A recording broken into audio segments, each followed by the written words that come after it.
3 से 4 महीने के बाद एफएनओ ट्रेडिंग करने के लिए आप लोगों को एग्जामिनेशन देना पड़ सकता है। ये लेटेस्ट खबर निकल कर आ रही है सेबी की तरफ से, और बस ये एक ही खबर नहीं है, ऐसी 3-4 और लेटेस्ट न्यूज़ आई है मार्केट में। तो उन सभी न्यूज़ के बारे में इस वीडियो में बताने वाला हूं मैं। वीडियो को स्किप के बिना पूरा एंड तक देखो। वापस से मैं कह रहा हूं कि ये पूरा वीडियो आप लोगों के लिए काफ़ी ज़्यादा नॉलेजेबल साबित होने वाला है कि 3-4 लेटेस्ट अपडेट न्यूज़ कौन से है, फिर आने वाले हफ्ते में मार्केट ट्रेंड कैसा रहेगा, मंडे गैप अप ओपनिंग हो गया, गैप डाउन, सब कुछ कंप्लीट बताने वाला हूं मैं। तो एक भी पार्ट को स्किप मत करना एंड वीडियो को जो है पूरा एंड तक जरूर देखना। चैनल पे न्यू हो तो सब्सक्राइब कर लेना। 1 महीने तक चैनल को सब्सक्राइब करके देखिए। सब्सक्राइब करना बिल्कुल फ्री ऑफ कॉस्ट है, तो आप लोगों को खुद ही समझ जाएगा कि कितनी ज्यादा जो है जेन्युइन एजुकेशन हम दे रहे हैं।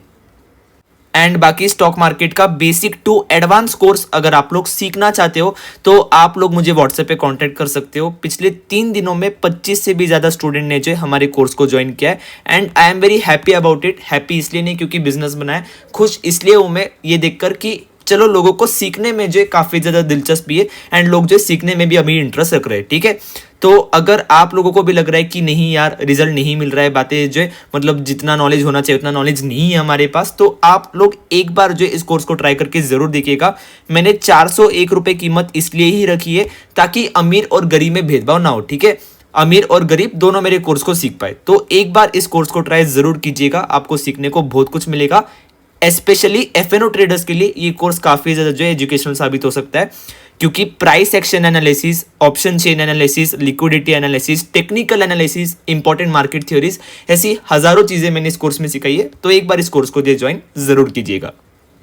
सबसे पहले तो जो एफएनओ ट्रेडिंग रूल्स को लेकर थोड़ी बहुत जो बातचीत कर लेते हैं। तो सबसे पहली लेटेस्ट खबर ये है कि बहुत ही जल्दी जो सेबी इस चीज़ के ऊपर जो मतलब एक फ्रेमवर्क, सूटेबिलिटी फ्रेमवर्क ला सकता है कि एफएनओ ट्रेडर्स के लिए जो एक एग्जामिनेशन आप लोगों को देना पड़ सकता है। मतलब कुछ ना कुछ तो रूल आने वाला है जिससे आप लोगों को ये साबित करना पड़ेगा कि क्या आप लोग एफएनओ मार्केट में जो ट्रेड करने के लिए सूटेबल हो कि नहीं।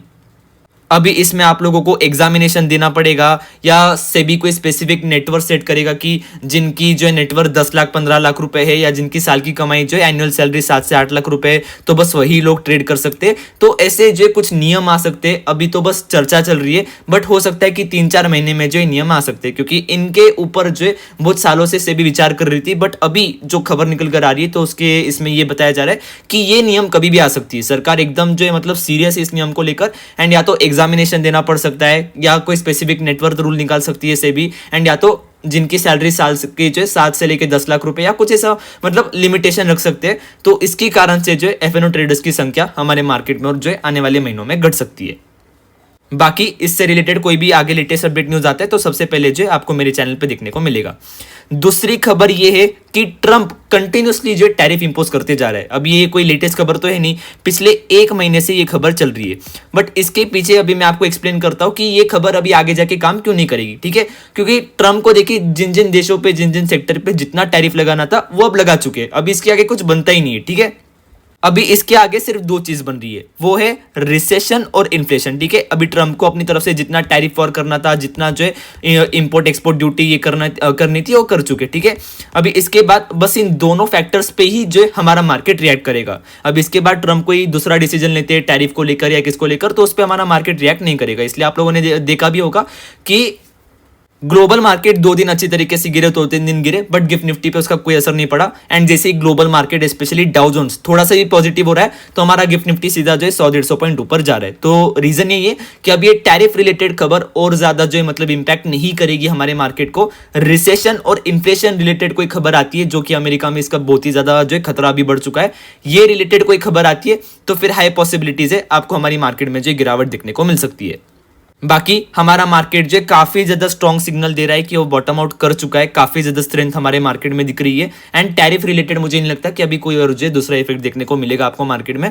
तो जो बीटीएसटी ट्रेडर्स है आप लोग इस जो बात पे मतलब फोकस कीजिएगा, क्योंकि बहुत से बीटीएसटी ट्रेडर जो ये टैरिफ की न्यूज को लेकर कई बार गैप डाउन के ट्रेड कैरी कर रहे हैं, कई बार ओवर कॉन्फिडेंट हो रहे हैं। तो थोड़ा सा इस चीज पे जो आप लोगों को ध्यान देना है। एंड बाकी तीसरी खबर है कि रशिया और यूक्रेन का वॉर जो कभी भी खत्म हो सकता है। मतलब फिलहाल तो यही चीजें दिखाई दे रही है कि सीजफायर होने वाला है, ये मतलब पीछे जाने वाले हैं। रशिया इनके बॉर्डर से पीछे जा रहा है, यूक्रेन उनके बॉर्डर से पीछे जा रहा है। तो कभी भी इनके बीच में जो है मतलब कॉम्प्रोमाइज हो सकता है, और अगर ये कॉम्प्रोमाइज हो जाता है तो ये चीज और भी ज्यादा बेनिफिशियल रहेगी एंड मतलब एक सिग्नल हमें ये मिल रहा है हमारे मार्केट का कि हमारा मार्केट बॉटम आउट कर चुका है। एंड दूसरी अगर ये खबर इसके बीच में निकल कर आती है कि रशिया और यूक्रेन ने जो कॉम्प्रोमाइज कर लिया, तो उससे क्रूड ऑयल की वैल्यू में जो आप लोगों को गिरावट देखने को मिल सकती है। क्रूड ऑयल के प्राइसेस नीचे जा सकते हैं। एंड जब भी क्रूड ऑयल के प्राइसेस नीचे जाते हैं तो इंडियन मार्केट के लिए ये चीज एक बहुत बड़ी पॉजिटिव जो है साबित होती है। एंड इसका रिजल्ट बहुत सी कंपनीज के क्वार्टरली रिजल्ट में देखने को मिलता है। एंड कंपनी के क्वार्टरली रिजल्ट अच्छे आते हैं तो सीधी सी बात है, इकोनॉमी की ग्रोथ होगी। इकोनॉमी की ग्रोथ होगी तो हमारे स्टॉक मार्केट की ग्रोथ को जो है होना ही होना है। तो ये 3 इंपॉर्टेंट खबर जो मैंने आप लोगों को बताई है, इससे नोट डाउन करके रख लो। पहली खबर तो जो है मतलब पक्की नहीं है, वो बस बात चल रही है। बाकी ये जो 2 खबर मैंने आप लोगों को बताई है एंड जो समझाया मैंने कि ये खबर क्यों पॉजिटिव है क्यों नेगेटिव है, तो इसे भी नोट डाउन करके रख लो। तो ये आपको जो है मतलब काफी ज्यादा मदद करेगी। ठीक है, अभी मंडे मार्केट की बात कर लेते हैं कि मंडे मार्केट क्या हो सकता है। तो मंडे मार्केट अगर मैं ओपनिंग की बात करूं तो एक गैप अप ओपनिंग होने वाली है मेरे हिसाब से। गैप अप ओपनिंग के 90% चांसेस दिख रहे हैं और एक फ्लैटिश ओपनिंग के 10% चांसेस। गिफ्ट निफ्टी अगर आप लोग जाके देखते हो, अभी तो फ्राइडे की रात है, 8:30 बज चुके हैं, तो मैं तो अभी वीडियो रिकॉर्ड कर रहा हूं मंडे के लिए। एंड मेरा पॉइंट ऑफ व्यू पहले से भी गैप अप का ही था। अगर अभी गिफ्ट निफ्टी पॉजिटिव नहीं भी बताता ना तो मेरे हिसाब से गैप अप ही होने वाला था। ठीक है, सो मंडे मार्केट एक गैप अप ओपनिंग होने वाली है। गैप अप ओपनिंग के काफी ज्यादा है पॉसिबिलिटीज है मेरे हिसाब से। तो बाकी चाहे इन्होंने कॉल का BTST कैरी किया हो चाहे पुट का, आप लोग अपने फाइनेंशियल एडवाइजर से कंसल्ट करके जो अपने हिसाब से निकल जाना। ठीक है, एंड उस गैप अप ओपनिंग के बाद रेजिस्टेंस 1 जो कि बहुत ही इंपॉर्टेंट रेजिस्टेंस लेवल है निफ्टी का, वो है 22,590 से लेके 22,630 का। एंड डाउन साइड में इंपॉर्टेंट सपोर्ट है 21,980 से लेके 22,120 का। ठीक है, तो मल्टीपल टाइम्स हम लोग देख चुके हैं कि बार बार निफ्टी इन लेवल्स से रिजेक्शन ले रहा है, ना ही इन लेवल्स के ऊपर जा रहा है, और बार बार इन लेवल्स से सपोर्ट ले रहा है, ना ही इन लेवल्स के नीचे जा रहा है। जैसे इन लेवल्स पे आता है बाउंस बैक लेता है, जैसे इन लेवल्स पे आता है रिजेक्शन लेता है। ठीक है, तो जब तक निफ्टी इसके बीच में है तो मेरे हिसाब से buy on support sell on resistance, ये स्ट्रैटेजी काफी ज्यादा जो हेल्पफुल साबित हो सकती है सभी ट्रेडर्स को। इस रेजिस्टेंस लेवल का ब्रेकआउट मिलता है तो निफ्टी में उसके बाद का टारगेट देखने को मिलेगा 22,800 का, और 22,800 का भी ब्रेकआउट दे देता है निफ्टी, एक दिन उसके ऊपर क्लोजिंग दे देता है, तो फिर 23,300 तक की जो रैली आप लोगों को देखने को मिल सकती है। बट जब तक इससे रिजेक्शन लेगा तो सेल ऑन रेजिस्टेंस की स्ट्रैटेजी जो है बढ़िया तरीके से काम करेगी। एंड ये है इंपॉर्टेंट सपोर्ट लेवल। तो जब भी इन सपोर्ट लेवल से बाउंस बैक लेगा, बाय ऑन सपोर्ट की स्ट्रैटेजी काम करेगी। हाँ, इनका ब्रेकआउट मिलता है इन सपोर्ट लेवल का तो निफ्टी फिर 21,000 के लेवल तक भी क्रैश कर सकता है। बट जब तक इन लेवल्स के ऊपर से जो सस्टेन कर रहा है निफ्टी, तो buy on support sell on resistance काम करेगा। तो ये जो लेवल्स बताए मैंने इंपॉर्टेंट सपोर्ट और रेजिस्टेंस, तो जब तक निफ्टी इनके बीच में है, buy on support sell on resistance, ये स्ट्रैटेजी बढ़िया तरीके से काम करेगी। एंड इस रेंज के बीच में एक स्कैल्पर ही पैसा बना सकता है अगर आपका ऐसा पॉइंट ऑफ व्यू है कि नहीं मैंने तो कॉल का ट्रेड ले लिया है, अभी 300-400 पॉइंट का प्रॉफिट बनने के बाद ही मैं निकलूंगा, या तो नहीं मैंने पुट का ट्रेड ले लिया है, अभी जब तक मार्केट 200-300 पॉइंट नहीं गिर जाता मैं तो निकलूंगा नहीं। तो ये मेंटालिटी, आपकी ये सोच आपको डुबा सकती है।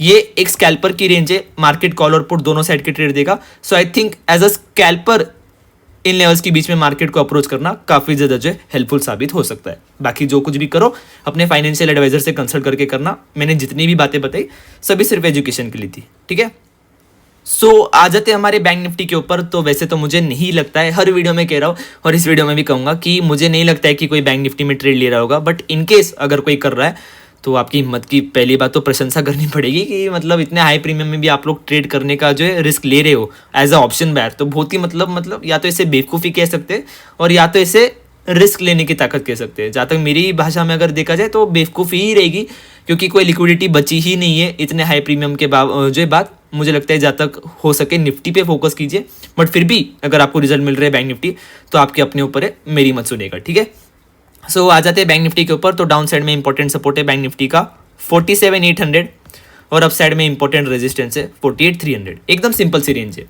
इस रेंज के बीच में बैंक निफ्टी आप लोग देख सकते हो एक दो हफ्तों से फंसा पड़ा है। ये तो 5 दिन का चार्ट है, बट ऑलमोस्ट एक हफ्ता आप लोग कंसिडर कर ही सकते हो। जैसे इन लेवल्स पे आ रहा है 500 पॉइंट की रैली आ जाती है, जैसे इन लेवल्स पे रिजेक्शन लेता है 600 पॉइंट की गिरावट आती है। तो जो लोग ट्रेड कर रहे हैं बैंक निफ्टी में, तो जब तक इस रेंज के बीच में buy on support sell on resistance, ये स्ट्रैटेजी बढ़िया तरीके से काम करेगी। 47,800 का ब्रेकडाउन देता है बैंक निफ्टी, तो मार्केट बैंक निफ्टी जो है 47,000 तक गिर सकता है।